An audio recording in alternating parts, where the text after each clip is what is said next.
नारायणं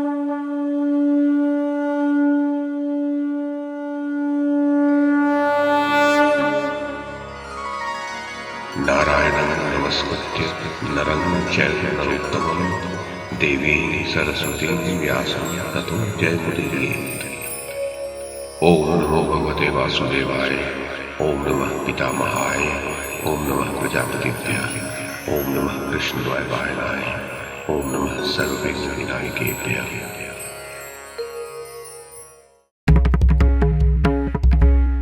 नमस्कार। महाभारत कथा श्रृंखला में आपका स्वागत है। श्रीमन महर्षि वेद व्यास द्वारा रचित महाकाव्य महाभारत को एक कथा श्रृंखला के रूप में प्रस्तुत करते हुए पिछली कड़ी में मैंने मूल संस्कृत ग्रंथ के प्रथम पर्व, जो आदि पर्व के नाम से प्रसिद्ध है, उसके 7वें उपपर्व अर्थात संभव पर्व में जो नहुष, ययाति और पुरूरवा का संक्षिप्त वर्णन दिया गया है, उसे आपको सुनाया था। अब इस कड़ी में इसी संभव पर्व में कच्छ का शुक्राचार्य से मृत संजीवनी विद्या पाने की जो कथा कही गई है, उसे मैं कमल किशोर आपको सुनाता हूं।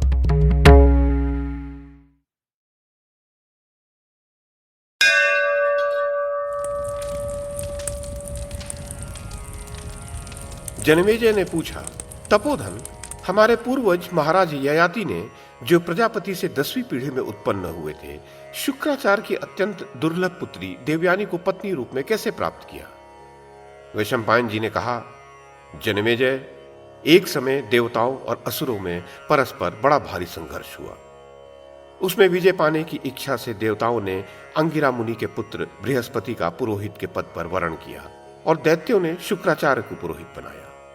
वे दोनों ब्राह्मण सदा आपस में बहुत होड़ रखते थे। देवताओं ने उस युद्ध में आए हुए जिन दानवों को मारा था, उन्हें शुक्राचार्य ने अपनी संजीवनी विद्या के बल से पुनः जीवित कर दिया। अतः वे पुनः उठकर देवताओं से युद्ध करने लगे।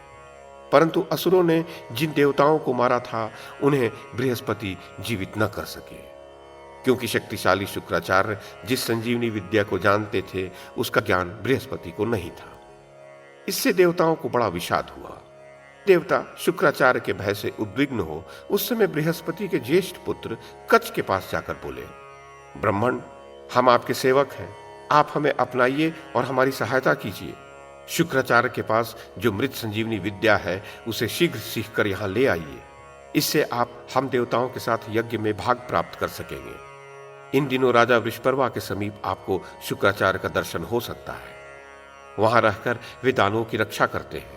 जो दानव नहीं है, उनकी रक्षा नहीं करते। आपकी अभी नई अवस्था है, अतः आप शुक्राचार्य की आराधना करके उन्हें प्रसन्न करने में समर्थ है। और उन महात्मा की प्यारी पुत्री का नाम देवयानी है, उसे अपनी सेवाओं द्वारा आप ही प्रसन्न कर सकते हैं। दूसरा कोई इसमें समर्थ नहीं है। देवयानी को संतुष्ट कर लेने पर आप निश्चय ही उस विद्या को प्राप्त कर लेंगे। तब बहुत अच्छा कहकर कच्छ जाकर शुक्राचार्य से मिले और बोले, भगवान, मैं अंगिरा ऋषि का पौत्र तथा बृहस्पति का पुत्र हूं। मेरा नाम कच्छ है। आप मुझे अपने शिष्य के रूप में ग्रहण करें। आप मेरे गुरु हैं। मैं आपके समीप रहकर 1 सहस्त्र वर्ष तक उत्तम ब्रह्मचर्य का पालन करूंगा। इसके लिए आप मुझे अनुमति दें। शुक्राचार्य ने कहा, कच्छ, तुम्हारा स्वागत है। मैं तुम्हारी प्रार्थना स्वीकार करता हूं। तुम मेरे लिए आदर के पात्र हो, क्योंकि तुम्हारे आदर सत्कार से मेरे द्वारा बृहस्पति का आदर सत्कार होगा। वैशंपायन जी कहते हैं, तब कच्छ ने शुक्राचार्य के आदेश के अनुसार ब्रह्मचर्य व्रत ग्रहण किया। जन्मेजय, नियत समय तक के लिए कच्छ को शुक्राचार्य ने अपना लिया। कच्छ आचार्य शुक्र तथा उनकी पुत्री देवयानी दोनों की नित्य आराधना करने लगे। वे नवयुवक थे और युवावस्था में प्रिय लगने वाले कार्य, गायन और नृत्य करके तथा भांति भांति के वाद्य यंत्र बजाकर देवयानी को संतुष्ट करने लगे। भारत, आचार्य कन्या देवयानी भी युवावस्था में पदार्पण कर चुकी थी। कच्छ उसके लिए फूल और फल ले आते तथा उसकी आज्ञा के अनुसार कार्य करते थे। इस प्रकार उसकी सेवा में संलग्न रहकर वे सदा उसे प्रसन्न रखते थे। देवयानी भी कच्छ के ही समीप रहकर गाती और आमोद प्रमोद करती हुई एकांत में उनकी सेवा करती थी। इस प्रकार वहां कच्छ के 500 वर्ष व्यतीत हो गए। तब दानवों को इस बात का पता चला। तदनंतर एक दिन कच्छ को वन के एकांत प्रदेश में अकेले गौवें चराते देख बृहस्पति के द्वेष से और संजीवनी विद्या की रक्षा के लिए क्रोध में भरे हुए दानवों ने कच्छ को मार डाला। उन्होंने उसे मारने के बाद उसके शरीर को टुकड़े टुकड़े कर सियारों को खिला दिया। उस दिन गौवें बिना रक्षक के ही अपने स्थान पर लौटी। जब देवयानी ने देखा गौवें तो वन से वापस लौट आई, पर उनके साथ कच्छ नहीं है, तब उसने उस समय अपने पिता से कहा, आपने अग्निहोत्र कर लिया और सूर्यदेव भी अस्ताचल को चले गए। गौवें भी आज बिना रक्षक के ही लौट आई। तात तो भी कच्छ नहीं दिखाई देते हैं। पिताजी, अवश्य ही कच्छ या तो मारे गए हैं या मर गए हैं। मैं आपसे सच कहती हूं, मैं उनके बिना जीवित नहीं रह सकूंगी। शुक्राचार्य ने कहा, बेटी चिंता न करो, मैं अभी आओ कहकर मरे हुए कच्छ को जीवित किए देता हूं। ऐसा कहकर उन्होंने संजीवनी विद्या का प्रयोग किया और कच्छ को पुकारा। फिर तो गुरु के पुकारने पर कच्छ विद्या के प्रभाव से हृष्ट पुष्ट हो सियारों के शरीर फाड़ फाड़ कर निकल आए और वहां प्रकट हो गए। उन्हें देखते ही देवयानी ने पूछा, आज आपने लौटने में विलंब क्यों किया? कच्छ ने कहा, भामिनी, मैं समिधा, कुश आदि और काष्ठ का भार लेकर आ रहा था। रास्ते में थकावट और भार से पीड़ित हो एक वट वृक्ष के नीचे ठहर गया। साथ ही सारी गौएं भी उसी वृक्ष की छाया में आकर विश्राम करने लगी। वहां मुझे देखकर असुरों ने पूछा, तुम कौन हो? मैंने कहा, मेरा नाम कच्छ है, मैं बृहस्पति का पुत्र हूं। मेरे इतना कहते ही दानवों ने मुझे मार डाला और मेरे शरीर के टुकड़े करके सियारों को बांट दिया। फिर वे प्रसन्नतापूर्वक अपने घर चले गए। भद्रे, फिर महात्मा भार्गव ने जब विद्या का प्रयोग करके मुझे बुलाया, तब किसी प्रकार से पूर्ण जीवन लाभ करके यहां तुम्हारे पास आ सका हूं। इस प्रकार ब्राह्मण कन्या के पूछने पर कच्छ ने उससे अपने मारे जाने की बात बताई। तदनंतर पुनः देवयानी ने एक दिन कच्छ को फूल लाने के लिए कहा। विप्रवर कच्छ इसके लिए वन में गए। वहां फिर दानवों ने उन्हें देख लिया और उन्हें पीसकर समुद्र के जल में घोल दिया। जब उसके लौटने में विलंब हुआ, तब आचार्य कन्या ने पिता को पुनः यह बात बताई। विप्रवर शुक्राचार्य ने कच्छ का पुनः संजीवनी विद्या द्वारा आवाहन किया। इससे कच्छ पुनः वहां आ पहुंचे और उनके साथ असुरों ने जो व्यवहार किया था वह बताया। तत्पश्चात असुरों ने तीसरी बार कच्छ को मारकर आग में जलाया और उनकी राख को मदिरा में मिलाकर शुक्राचार्य को ही पिला दिया। तत्पश्चात देवयानी पुनः अपने पिता से बोली, पिताजी, कच्छ मेरे कहने पर प्रत्येक कार्य पूर्ण कर दिया करते हैं। आज मैंने उन्हें फूल लाने के लिए भेजा था, परंतु अभी तक वे दिखाई नहीं दिए। जान पड़ता है वे मार दिए गए या मर गए। मैं आपसे सच कहती हूं, मैं उनके बिना जीवित नहीं रह सकती हूं। शुक्राचार्य ने कहा, पुत्री, बृहस्पति के पुत्र कच्छ कई बार मारे गए और मैंने कई बार विद्या से उन्हें चिल्लाया, तो भी वे इस प्रकार बार बार मार दिए जाते हैं। अब मैं क्या करूं? देवयानी, तुम इस प्रकार शोक न करो, रो मत। तुम जैसी शक्तिशालिनी स्त्री किसी मरने वाले के लिए शोक नहीं करती। तुम्हें तो वेद, ब्राह्मण, इंद्र सहित सब देवता, वसुगण, अश्विनी कुमार, दैत्य तथा संपूर्ण जगत के प्राणी मेरे प्रभाव से तीनों संध्याओं के समय मस्तक झुकाकर प्रणाम करते हैं। और अब उस ब्राह्मण को जिलाना असंभव है। यदि जीवित हो जाए तो फिर दैत्यों द्वारा मार डाला जाएगा, अतः उसे जिलाने से कोई लाभ नहीं है। देवयानी बोली, पिताजी, अत्यंत वृद्ध महर्षि अंगिरा जिनके पितामह हैं, तपस्या के भंडार बृहस्पति जिनके पिता हैं, उन ब्रह्मचारी कच्छ के लिए मैं कैसे शोक न करूं और कैसे न रोऊं? तात, वे ब्रह्मचर्य पालन में रत थे, तपस्या ही उनका धन था।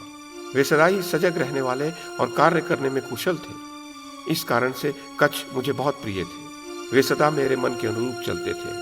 अतः अब मैं भोजन का त्याग कर दूंगी और कच्छ जिस मार्ग पर गए हैं वहीं मैं भी चली जाऊंगी। वैशंपायन जी कहते हैं, जन्मेजय, देवयानी के कहने से उसके दुख से दुखी हुए महर्षि शुक्राचार्य ने कच्छ को पुकारा और दैत्यों के प्रति कुपित होकर बोले, इसमें तनिक भी संशय नहीं है कि असुर लोग मुझसे द्वेष करते हैं, तभी तो यहां आए हुए मेरे शिष्यों को वे मार डालते हैं। वे भयंकर स्वभाव वाले दैत्य मुझे ब्राह्मणत्व से गिराना चाहते हैं। इसी कारण से प्रतिदिन मेरे विरुद्ध आचरण कर रहे हैं। इस पाप का परिणाम यहां अवश्य प्रकट होगा। ब्रह्म हत्या किसे नहीं चला देगी, चाहे वो इंद्र ही क्यों न हो। तो जब गुरु ने विद्या का प्रयोग करके कच्छ को बुलाया, तब उनके पेट में बैठे हुए कच्छ भयभीत होकर धीरे से बोले, भगवान, आप मुझ पर प्रसन्न हो। मैं कच्छ हूं और आपके चरणों में प्रणाम करता हूं। जैसे पुत्र पर पिता का बहुत स्नेह होता है, उसी प्रकार आप भी मुझे अपना स्नेह भाजन समझें। वैशंपायन जी कहते हैं, उसकी आवाज सुनकर शुक्राचार्य ने पूछा, विप्र, तुम मेरे उदर में कैसे पहुंच गए? कच ने कहा, आचार्यपाद, असुरों ने मुझे मारकर मेरे शरीर को जलाया और उसकी राख मदिरा में मिलाकर आपको पिला दिया। शुक्राचार्य बोले, देवयानी, अब मेरे वध से ही कच का जीवित होना संभव है। मेरे उदर को विदीर्ण करने के सिवा और कोई ऐसा उपाय नहीं है जिससे मेरे शरीर में बैठा हुआ कच बाहर निकल आए। कच ने कहा, गुरुदेव, आपका पेट फाड़कर निकल आने से मेरी तपस्या का नाश होगा। वह न हो, इसी कारण से मैं यहां घोर क्लेश सहन कर रहा हूं। देवयानी ने कहा, पिताजी, कच का नाश और आपका वध, ये दोनों ही शोक अग्नि के समान मुझे जला देंगे। कच के नष्ट होने पर मुझे शांति नहीं मिलेगी और आपका वध हो जाने पर मैं जीवित नहीं रह सकूंगी। शुक्राचार्य बोले, बृहस्पति पुत्र कच, अब तुम सिद्ध हो गए, क्योंकि तुम देवयानी के भक्त हो और वह तुम्हें चाहती है। यदि कच के रूप में तुम इंद्र नहीं हो तो मुझसे मृत संजीवनी विद्या अब ग्रहण करो। मात्र एक ब्राह्मण को छोड़कर दूसरा कोई ऐसा नहीं है जो मेरे पेट से पुनः जीवित निकल सके। अतः अब तुम मृत संजीवनी विद्या ग्रहण करो। मेरे इस शरीर से जीवित निकलकर मेरे लिए पुत्र के तुल्य हो तुम पुनः मुझे जीवित कर देना। मुझ गुरु से विद्या प्राप्त करके विद्वान हो जाने पर भी मेरे प्रति धर्मयुक्त दृष्टि से ही देखना। वैशंपायन जी कहते हैं, जन्मेजय, गुरु से मृत संजीवनी विद्या प्राप्त करके कच तत्काल ही महर्षि शुक्राचार्य का पेट फाड़कर ठीक उसी तरह बाहर निकल आए जैसे दिन बीतने पर पूर्णिमा की संध्या को चंद्रमा प्रकट हो जाते हैं। मूर्तिमान वेद राशि के तुल्य शुक्राचार्य को भूमि पर पड़ा देख कच ने अपने मृत गुरु को विद्या के बल से जीवित कर दिया और उस सिद्ध विद्या को प्राप्त कर लेने पर गुरु को प्रणाम करके कहा, मैं विद्या से शून्य था। उस दशा में मेरे इन पूजनीय आचार्य ने जैसे मेरे दोनों कानों में मृत संजीवनी विद्या रूप अमृत की धारा डाली है, उसी प्रकार जो कोई दूसरे ज्ञानी महात्मा मेरे कानों में ज्ञान रूप अमृत का अभिषेक करेंगे, उन्हें भी मैं अपना माता पिता मानूंगा। गुरुदेव के द्वारा किए हुए उपकार को स्मरण रखते हुए शिष्य को उचित है कि वह उनसे कभी द्रोह न करे। जो लोग संपूर्ण वेद के सर्वोत्तम ज्ञान को देने वाले तथा समस्त विद्याओं के आश्रय भूत पूजनीय गुरुदेव का उनसे विद्या प्राप्त करके भी आदर नहीं करते, वे प्रतिष्ठा रहित होकर पाप पूर्ण लोकों में, नरकों में जाते हैं। वैशंपायन जी कहते हैं, जन्मेजय, विद्वान शुक्राचार्य मदिरापान से ठगे गए थे और उस अत्यंत भयानक परिस्थिति को पहुंच गए थे जिसमें तनिक भी चेतना नहीं रह जाती। मदिरा से मोहित होने के कारण ही वे उस समय कच को पी गए थे। ये सब देख और सोचकर शुक्र कुपित हो उठे। मदिरापान के प्रति उनके मन में क्रोध और घृणा का भाव जाग उठा और उन्होंने ब्राह्मणों का हित करने की इच्छा से स्वयं इस प्रकार घोषणा की, आज से इस जगत का जो कोई भी मंदबुद्धि ब्राह्मण अज्ञान से भी मदिरापान करेगा, वह धर्म से भ्रष्ट हो ब्रह्म हत्या के पाप का भागी होगा तथा इस लोक और परलोक दोनों में वह निंदित होगा।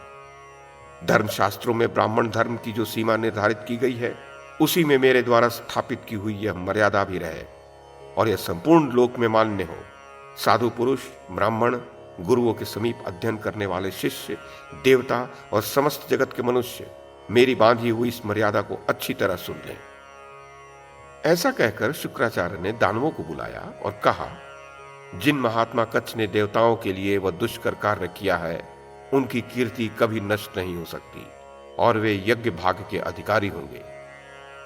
ऐसा कहकर शुक्राचार्य जी चुप हो गए और दानव आश्चर्यचकित होकर अपने अपने घर चले गए। कच्छ ने 1 सहस्त्र वर्ष तक गुरु के समीप रहकर अपना व्रत पूरा किया।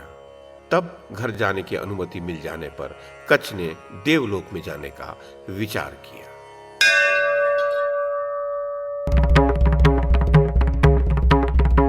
तो ये थी आदि पर्व के 7वें उपपर्व अर्थात संभव पर्व में कही गई कच्छ का शुक्राचार्य से मृत संजीवनी विद्या पाने की कथा। इस कड़ी में बस इतना ही। अगली कड़ी में इससे आगे की कथा सुनाऊंगा। YouTube के माध्यम से महाभारत की कथा को एक श्रृंखला के रूप में प्रस्तुत करने का हमारा ये प्रयास यदि आपको सराहनीय लगा हो तो कृपया इस कड़ी को लाइक और शेयर करें, चैनल को सब्सक्राइब करें और बेल आइकन को दबाएं। साथ में अन्य लोगों को भी देखने के लिए प्रेरित करें। धन्यवाद और नमस्कार।